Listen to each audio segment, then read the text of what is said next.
Well, the Christmas season is filled with traditions, folklores rather, and tales. But which ones are fact and which ones are fable? ABC 2 News' Lamont Williams went out to get to the bottom of some of these Christmas myths. Through the ages, Christmas has evolved to what we know it as today. So what is factual of Christmas and what are its myths? And there were so many questions that I thought had fascinating answers. I thought, well, I'm going to write a book in which I ask a bunch of questions, 50 questions. Questions that range from the birth of Jesus Christ to Kwanzaa. Joe says early Christians didn't originally celebrate the birth of Jesus. But they don't get to this, as far as we can tell, until the 4th century. In fact, nobody even speculates for when Jesus is born until around 200. It kind of doesn't matter. It's not in Matthew, it's not in Luke. They have no notice of Christmas as a holiday, as a celebration, until the 4th century.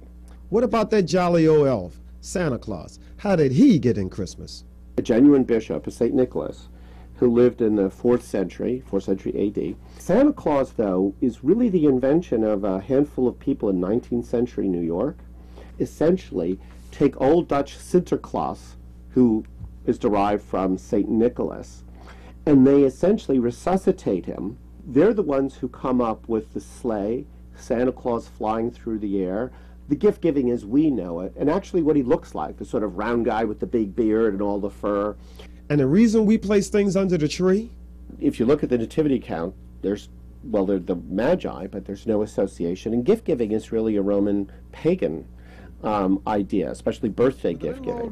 Professor Walsh says TV has increased the hype of Christmas, but as far as the true history, we really don't know what is myth or truth. It just came to be more and more accretions, and how did this get in? How did that get in? Where did this come from?